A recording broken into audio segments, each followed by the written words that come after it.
This is a story of who we were,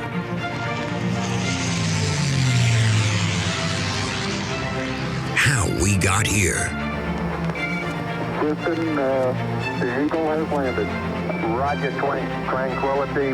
And where we are going.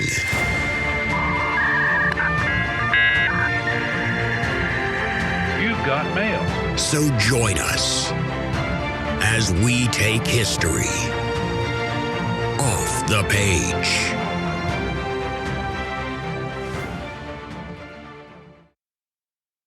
Herr Kommandant, the entire foundation has to be torn down and repoured. If not, there will be at least a subsidence at the southern end of the barracks. Subsidence and then collapse. You are an engineer? Yes. My name is Diana Reinhard. I'm a graduate of civil engineering from the University of Milan. Oh, an educated Jew, like Karl Marx himself. Unterscharführer. Jawohl. Shoot her. Herr Kommandant, I'm only trying to do my job. Yeah, I'm doing mine. Sir, she's foreman of construction. We're not going to have arguments with these people. Okay. Oh, shoot her! Here, on my authority. Hey everybody, and welcome to our third Patreon-only episode, Rise of the SS. The clip I just played for you was from Steven Spielberg's famous 1993 movie Schindler's List, and the scene introduces you to the film's main villain. This is an SS officer named Amand Gut. Gut was actually a historical figure. He was the commandant of the Krakow-Płaszów camp in Poland. And the character was very memorable. It was actually one of the young Ralph Fiennes' kind of breakthrough roles. And one of the reasons that he was so memorable is the way in which Fiennes portrays this kind of sense of ordinariness and normalness with the complete sadism of the character. In the scene I just played for you, they're building this barracks, and the person who's the foreman, it's a Jewish prisoner. She comes up, she says, actually, we're building this wrong. I'm an expert. I'm trying to make, your wishes come true. And you would think in such a situation, if you were the commandant of a camp and you're in charge of building something, that you would either reward or at least show a little gratitude to the prisoner for, helping you out, for identifying a flaw in the design process. And instead, what does Gut do? He has her shot. And not only just to say, well, I'm going to shoot you, but to say, no, you have to be shot right here in front of me. I want to watch you die. And even just before this, in the very first part of the scene, which I didn't play for you, he has all these women line up to become his kind of like housemaid. And he says, which of you have maid skills? And all the women raise their hand except one. And then he says, really, I don't care about who has maid skills. I like this girl over here. And then he has this kind of awkward flirtation with her. At one point, he's like, be careful. I don't want you to get sick because I have a cold. So he's committing murders on the one hand, but I don't want to get you sick with my germs.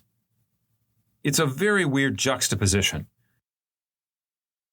Another famous scene in the film, when again, they're kind of showing his depravity. He's like on his balcony. It's early in the morning and he gets a rifle and he just starts shooting prisoners. But in between the sadistic act of murder, he's like stretching. It's like he just woke up and he's got kind of a hangover. And, what do I feel like doing today? And then he just kills somebody. Let me stretch some more. So this character of Amand Gut, the fictional version, is actually one of the most effective, most kind of scariest villains of all time. In 2003, it was actually rated as the #1 nonfiction film villain of all time. And if you're curious, it was the 15th overall villain. #1 was Hannibal Lecter. #3 was Darth Vader. Fiennes was also nominated for an Academy Award. And again, it's because he creates this kind of very memorable figure, right? The absolute evil combined with the very basic sense of humanity. That's just so weird to us. Now, if you're a cinephile like me, you're probably familiar with a number of other fictional SS villains. We wanted to kind of make a ranking, top 10 or top 5 SS villains of all time. We might put Christopher Waltz's Hans Landa from Quentin Tarantino's Inglourious Bastards. Again, one of the things Christopher Waltz does so well is combining this element of amorality and just a kind of lack of awareness of human suffering with a kind of weird humor. We could also talk about Ronald Lacey's Arnold Todt. This is the SS man from Raiders of the Lost Ark. His head melts in the end.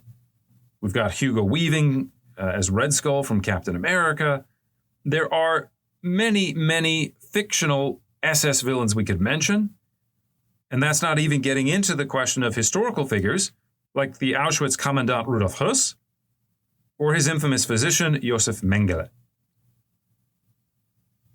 I start out by talking about all these fictional characters in the SS because it kind of raises the question, why do SS figures make such great bad guys?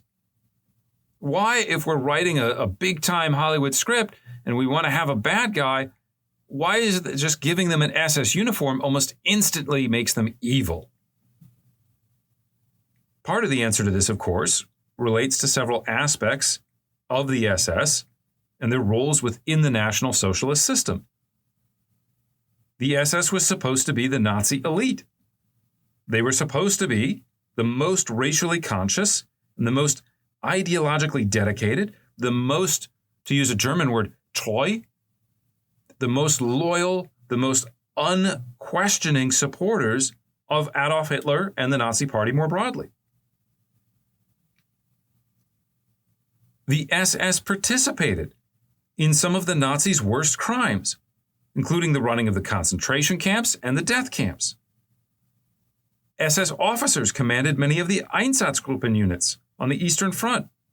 These people were responsible for shooting 1.5 million Jews, or supervising the shooting of 1.5 million Jews.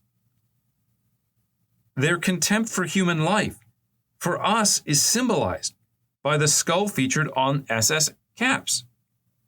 The death's head, right? Now, the death's head isn't put there because they think, oh, we're really sadistic, we like killing people.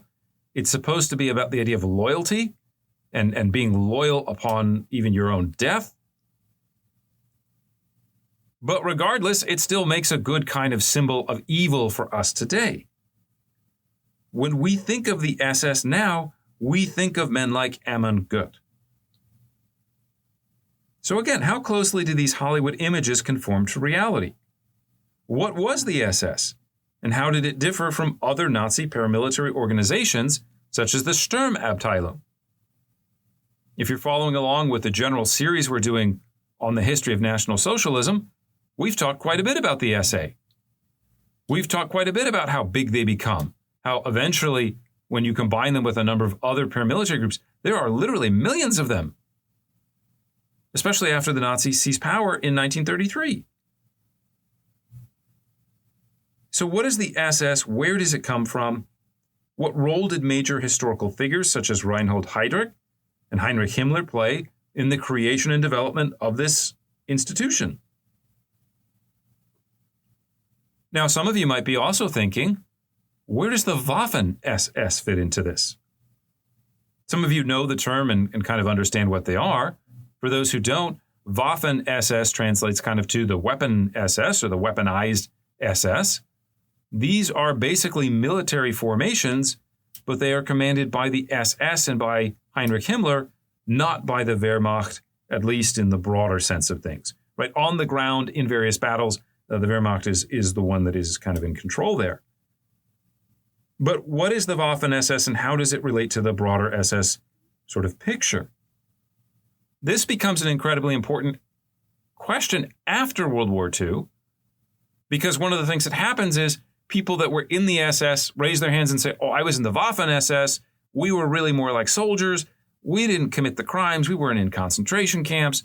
You can't lump us in with those Einsatzgruppen people. We are morally okay. And so the Waffen-SS gets used as a way of rehabilitating people who were in the SS. But was that really the case? We're going to do probably about 3 episodes on the broader history of the SS, so we're going to get up to 1934 in this initial one. We're not going to talk too much about the Waffen-SS today, but we're going to get there, and we're going to answer that question as well. What is the Waffen-SS, and how do they relate to the bigger overall picture? Finally, one last theme that we'll encounter may surprise you, and that's the question of bureaucratization. The story of the SS obviously compels us because of those crimes against humanity, because of the personification of evil that we tend to think about them as representing. But there's another kind of fascinating story here, which is how did this little organization that was supposed to be kind of like a bodyguard unit, how did it grow into one of the largest, if not the largest, and most powerful institution in Nazi Germany? I mentioned the SA a second ago. Part of the reason that the SA kind of disappears from the picture or gets marginalized is because the SA wanted to replace the army. The SA wanted to kind of be the Waffen-SS. So how is it that the SS got away with it, but the SA didn't? So like I said, we're going to unpack all of these issues. We're going to start today by talking about the period of the SS's formation in the early 1920s, and we're going to take it up to the night of the Long Knives, the Röhm purge, in the summer of 1934. And then we'll talk about concentration camps in the next Patreon-only episode that we're going to do. Now, just as a reminder, this is a free preview of part of a larger episode on the history of the SS. If you want access to the whole thing, head over to Patreon or visit my website, www.historyoffthepage.com. There you'll be able to get access by subscribing for as little as $2 a month. You'll also get access to our other Patreon-only episodes, which to date include The Making of Hitler and an episode on Nazism and the occult. Most importantly, however, you'll also help support our podcast. We do have some expenses associated with producing the show, with hosting the show. And so those of you that have already joined Patreon as a subscriber, we really appreciate it. You really help make this possible, and I'm so grateful for your support. Okay, we start our story in early 1923 on the mean streets of Munich. If you have listened to our episode on the rise of the Nazi Party, you know that Munich in the late 19-teens, early 1920s is a kind of political hotspot. You have strong representation of a variety of different movements, including Bavarian separatists, but they're not yet really organized into major political parties in the sense that they would be sort of in the late 1920s, early 1930s. Obviously, some of them are. You have the Social Democratic Party, there's a Communist Party, but there's a lot of fluidity. And there's a lot of sort of, these are young parties, like the Nazi Party itself is still growing institutionally and structurally. And so especially in this moment when the SS kind of first comes into fruition, you have a lot of kind of street fights going on. You have a lot of, people will be meeting in the beer hall and they're going to hear a speech by somebody. And then people from the other side show up to the speech and try to heckle them and try to interrupt them. And so there's a lot of kind of direct contact between the different movements. There's a lot of brawling. So it's in this moment, as these parties are kind of fighting it out, that the Social Democratic Party begins to organize a special protection squad. Now, of course, the other thing going on in the early 1920s is you have the development of an organization called Consul. Consul is carrying out targeted assassinations of various left-wing figures, various people associated with the Weimar state. And so the SPD says, well, you know what, we might need some protection. We might need people in the meetings so that when those Nazi guys show up and they start yelling insults and trying to disrupt things, we've got some muscle that can kind of take them out and move them out of the hall. So, of course, once one group does it, everybody wants to do it. The Nazis also set up their own sort of smaller protection group, although in these initial phases, the question of offense versus defense is a kind of gray line. It's a liminal space. Is the purpose of your squad to protect? Is it to go to the other people's speech and disrupt it? They kind of do both. And so one of these early kind of formations is going to be called the Stoßtrupp Adolf Hitler. They're kind of like the shock troops Adolf Hitler. And they're going to be organized by a war veteran and one of the first Nazi Party members, a guy named Julius Schreck. Schreck was born in Munich in 1898. He was, as I said, one of the first people to join the Nazi Party. He received badge number 53. 53 is pretty low, right? And as a German army veteran, he quickly found a place in the kind of more muscular brawler side of the party. In 1921, he was actually one of the sort of foundational members of the Sturmabteilung, or the SA, and later he will serve as one of Hitler's principal bodyguards. He is one of the few people that starts out so early in the movement and with such a close connection to Hitler, as opposed to being a rival, that the two of them kind of think of each other more like friends. To systematize things more clearly, as I said, the Nazi Party in this period is growing structurally, institutionally. They don't have a lot of resources in the beginning, but by 1923, they're starting to become more organized. And so Hitler will charge Schreck with the idea of creating an official bodyguard.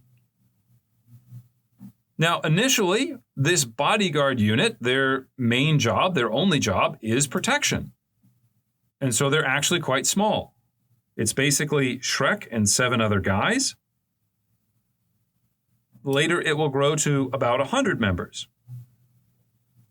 Now, again, as I said, this group is not just involved in protection, but they also kind of participate from time to time in sort of offensive maneuvers as well. And perhaps the biggest offensive maneuver is November 9th, 1923, the night of the Beer Hall Putsch. Schreck's group will obviously kind of play an intimate role in it. And so as a result, when the putsch fails, they are banned along with other Nazi-related organizations, including the Nazi Party itself. Once Hitler gets out of jail in 1924, he starts trying to kind of put the pieces back together of the Nazi Party.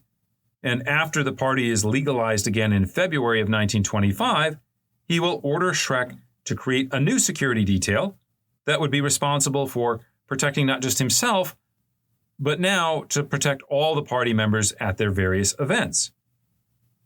The name of this organization will be the Schutzstaffel, or the SS. Again, that name Schutz, right, protection, it's right in the name of the SS, and it's the original primary function of the group. Now, again, the SS is incredibly small in this period. It is very different from what it will become later on. It is full of the type of sort of gruff, reliable sort of brawler types that you might expect from a security detail. Right? Have you ever been outside a club? You've seen the bouncer. The bouncer is usually not an intellectual. The bouncer is usually not some, guy who's like 5'4" with glasses and skinny. Right? Bouncers, security detail, Secret Service guys, right? These guys are usually pretty strong. We think about them as being intimidating. If you're familiar with the early history of the Nazi Party, you might recognize names like Emil Maurice, Christian Weber. And these are people that serve not only as sort of bodyguards for Hitler, but they'll be his chauffeur. Occasionally, they'll sort of serve as like a secretary type position. And so again, this early kind of version of the SS is very small. It's about a dozen men. In fact, it's so small that rather than making it an independent section of the Nazi Party, they say, look, this is really just a sort of small kind of specialized squad. We're going to put it under the authority of the SA rather than under the party itself, or rather than it being its own independent body. This becomes a kind of fateful choice, because one of the sort of long trajectories that we're going to start to unravel in today's podcast is the story of how the SS tries to distinguish itself and then separate completely from the SA. The SS and the SA don't necessarily like each other that much, especially their leadership once we get into the early 1930s. In fact, one of the things that we could say about the SS, if we're talking about its kind of historical legacy here, is the theme of what we might call today mission creep. Mission creep is the idea that, well, I started out with this was the purpose of something, this was the mission, and we check that box off. But once you create something, especially a bureaucratic thing, usually it doesn't just say, okay, we did what we were supposed to do, we're going to go away. We got to find other things that we can do in order to justify funding. And so this is the case with the SS from almost the very moment that it's founded. Now, just to play this out a little bit, in the spring and summer of 1925, we've again just had the Nazi Party kind of being refounded. What happens? We get a leadership conflict between Hitler and Ernst Röhm, who was the commander of the SA. And as we've talked about in our episode on Nazis in the wilderness, Röhm was not just a sort of loyal follower, but he had this idea of cobbling together all of the kind of major paramilitary organizations in Germany, or at least the right-wing nationalist paramilitary organizations, and creating a kind of people's army that might replace the Wehrmacht, or at this time it was called the Reichswehr. Why would you want to replace the army? Well, the core of the German army before World War II and even into World War II are nobles. It's that old Prussian system. It's all the Fahns that are becoming generals and colonels and things like that. The army is incredibly hierarchical in Imperial Germany, also in Weimar Germany, and even into Nazi Germany. And so if you're someone like Röhm and you like the idea of kind of meritocracy and you really don't like the idea of social hierarchy, then the army needs to be eliminated and replaced. And so that's kind of what his kind of goal is even in the summer of 1925. And so basically, again, Röhm and Hitler have this kind of tug of war between, does the SA have to listen to Hitler? And eventually, not only will Hitler kind of win this battle, but Röhm would resign and he will later move to Bolivia in 1929. As this fight plays out, it kind of opens a rift between members of the Nazi Party, people who are politicians, people who are staffers, people who are interested in the political and ideological side of National Socialism, and the SA, which is more the experiential, the brawler, the let's have a real revolution in Germany, let's burn down not just sort of structures that are democratic, structures that are on the left, but let's also burn down the conservative ones that are hierarchical on the right as well. So there is, again, this kind of tension between the SA and the Nazi Party. And so one of the things that happens is that SS leaders will see this and will try to portray themselves as being the ultimate loyalists. If you are a party member and you are looking for someone to keep the SA in check, to kind of prevent its kind of excesses, then you need an institution capable of dealing with them, and the SS will begin eventually to sell itself as that answer. I'm starting to get a little bit ahead of myself, so let me back up and cover a little bit more of the early history of the SS, because again, it hasn't quite done this yet. It's still very small. We're talking only between 200 to, at its height, 1,000 people before 1929. On September 21st, 1925, local party offices throughout the Reich are ordered to form 10-man protection squads. They say don't just take volunteers, go find your most loyal, your most dedicated, your most hardcore followers. And then what we want to do is actually separate them from the SA. So we're actually going to give them new ID cards. We're going to, again, create this new organization, the Schutzstaffel. And the Schutzstaffel is going to get their orders directly from Munich, directly from party HQ. We don't want them to be kind of wrapped up in local politics. We don't want them to be under the authority of whoever the local SA commander is, or even the local Nazi party boss. On November 9th, 1925, which is the second anniversary of the Beer Hall Putsch, the Nazi party officially kind of founds the SS. So it existed before, but this was kind of like an unveiling, if you will. But at the time the organization is officially founded, it has only about 450 people. Now, over the course of the next 3 years, the SS remains this kind of, again, small auxiliary formation. As I mentioned, membership fluctuates a little bit. Sometimes it's as high as 1,000. Sometimes it's as low as 200. And from a leadership perspective, it experiences significant turnover. We mentioned Julius Schreck. Julius Schreck is replaced in April 1926. I mentioned that Schreck was also kind of Hitler's chauffeur. Hitler wants to keep him close. Hitler doesn't want him kind of running an office anymore. We need other people to do that. You need to be my chauffeur. You need to hang out with me. So Schreck was replaced in April 1926. He would actually die of meningitis about 10 years later, and he was actually given a state funeral because Hitler felt so, again, close to him. Now, his replacement was a guy named Josef Berchtold. Berchtold was, like Schreck, a World War I veteran, was an early Nazi Party member, but he was also not someone that you would think is you'd want to make them the head of a bureaucracy. Berchtold is more of, again, a brawler. He's more into the protection detail. So he lasts about a year. Now, Berchtold is a brawler, but he likes journalism, he likes writing, and so he will actually go and become a key Nazi journalist. He does a lot of writing for the Völkische Beobachter, the main Nazi newspaper.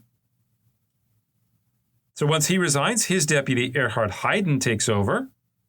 Heyden will actually serve for about 2 years, but then he gets dismissed suddenly, and there's never actually a reason given for it.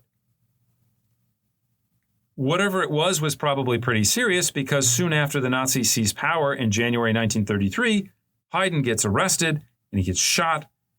And so, again, he kind of disappears from the story. Perhaps he was an informant. And we'll talk about the Nazi search for informants in just a moment.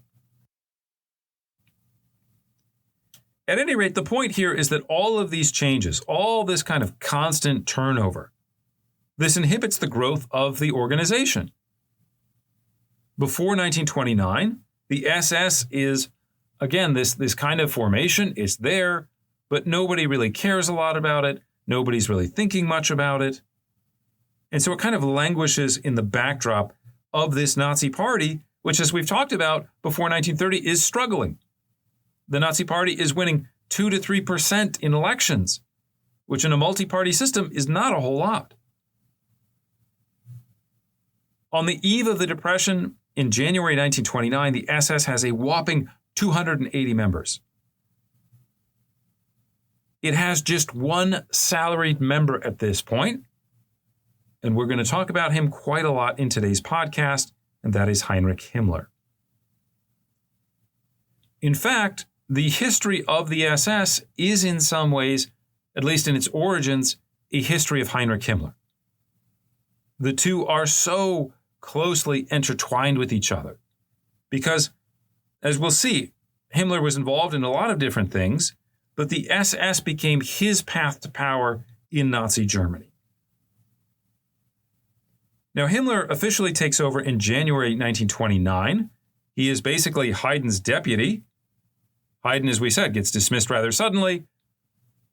Himmler takes over. He's all of 28 years old when this happens. Now, I've already talked about Heinrich Himmler quite a bit in other episodes in the podcast, so I'm just going to give you kind of a short version of his background and biography. He was born in 1900 to a fairly well-connected family, and the young Himmler had envisioned himself as being a future officer. Now, he's too young to actually see combat in World War I. He eventually ends up being old enough to join. He trains, but he doesn't actually see combat in the field. And so after the war is over, Ernst Röhm is, as we mentioned, trying to put together paramilitary groups. He's trying to kind of unite the right. And so he finds this guy, Himmler, and he says, you should join the Reichskriegflagge, which is a paramilitary organization. And actually, during the beer hall putsch, Heinrich Himmler ends up holding a flag. Not the most glorious, the most exciting involvement, but that's what he does. And so after it's over, after everybody starts getting arrested, Himmler does not get arrested. He doesn't, as I said, he's not really involved in the fighting per se. And so one of the things that happens is he winds up becoming Gregor Strasser's secretary in July 1924. Now, Strasser, for those of you who haven't listened to the episode on Rise of the Nazis, was basically a guy who almost sort of came out of nowhere. He was a very talented organizer. He was a good orator. He was a big kind of bearish Bavarian man, very charismatic. And he rockets up the Nazi hierarchy a little bit before the beer hall putsch, but he continues to kind of move up it when the party is banned during the year 1924. Strasser will eventually be elected to the Reichstag. This will take him away for long periods from his sort of home base in Bavaria, and he'll wind up in Berlin. And so Himmler kind of takes over, essentially being the regional leader of a portion of Bavaria, because the guy who's nominally in charge of it, Strasser, just isn't there, isn't handling the day-to-day correspondence. They didn't have email back then. And so Himmler begins to distinguish himself within the Nazi Party as a guy who gets stuff done. In 1927, Strasser gets promoted to becoming the national propaganda leader of the Nazi Party. And guess who he's going to bring along as his deputy? Heinrich Himmler. Himmler will, as we talked about elsewhere, will help craft the Nazi electoral strategy. Goebbels is the one who really kind of implements it when it becomes successful, but a lot of that is Heinrich Himmler who figured it out. So by the time he's selected to head the SS again at the start of 1929, Himmler is already known as a kind of can-do person, a fixer, if you will, the kind of person who was good at getting things done. What was probably less appreciated in this moment was the scale of Himmler's ambition. Himmler is kind of a quiet guy. He's a little bit sort of socially awkward, especially with women.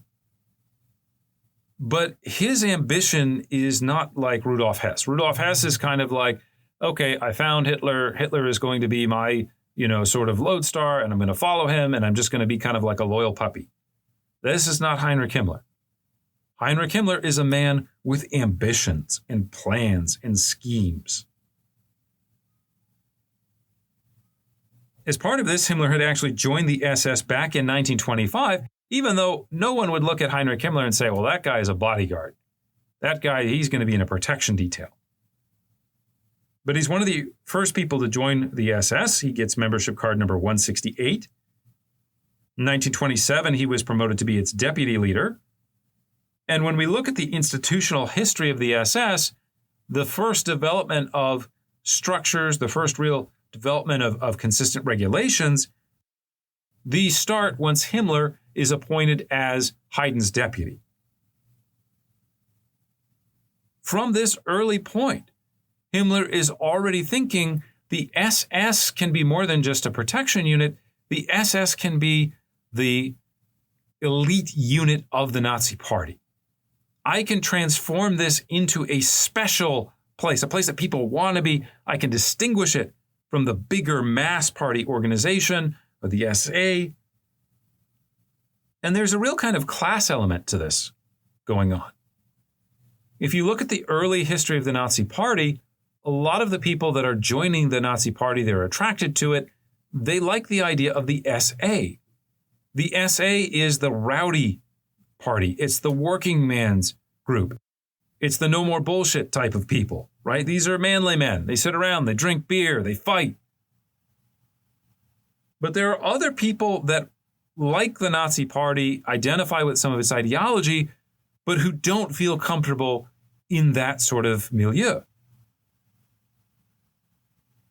If you think about movies, there are all kinds of movies where at one point a character will walk into a biker bar. And the character is not someone that should be in a biker bar. They don't fit in with the bikers. It would be really kind of weird, to take some Wall Street stockbroker and they walk into a, biker bar in Wheeling, West Virginia, and you go, I don't know if this is going to work out. there are a number of people in the Nazi Party or who want to join the Nazi Party who have that sense of class status, but who do not want to be around a lot of working class or people from rural background Germans. Again, think about Nazi leadership. People like Hitler, the penniless painter, Röhm, the army guy. The SA is full of masculinity. It's full of violence. It's full of sociability. So where do people with a sense of propriety, a sense of higher social standing, people that really think about class when they meet people, right? Where do those people go? Himmler realizes the SS can be a place for them to go, and he realizes this in part because he comes from this sort of he's middle class, but he had connections to the Bavarian royal family, so they have a sense of propriety, a sense of social class, a sense of elitism. And so, again, Himmler sets about trying to build this ethos of elitism into the SS even by 1927. Now, to do this requires more than just going out and saying, hey, okay, guys, we're the elite. It requires the development of a new ideology that would justify this sense of hierarchy, this sense of elitism within the movement. And by the way, you can't just do it by saying we're snobs, right? You need some kind of ideological justification that still makes you feel okay about what you're saying and would theoretically make others accept the idea that you're the elite. Okay, this will end the free preview of our Patreon-only episode on the rise of the SS. If you'd like to hear the rest of it, how the SS created an elite ideology, the takeover of the political police that happens after the Nazi seizure of power, the establishment of the first concentration camp at Dachau, and then, of course, the night of the long knives, the Röhm purge, the kind of Michael Corleone moment when Hitler takes out a variety of his enemies. You can access the rest of this episode by becoming a Patreon supporter for just $2 a month. The entire episode is about 2 hours. If you're not familiar with Patreon, it's a website that helps support content creators like myself, and you can just Google Patreon and History Off the Page, and it should take you to the landing site there. Alternatively, you can find a link to it at our website, www.historyoffthepage.com. Thanks again for listening, and we hope you join us in the future when we take history off the page.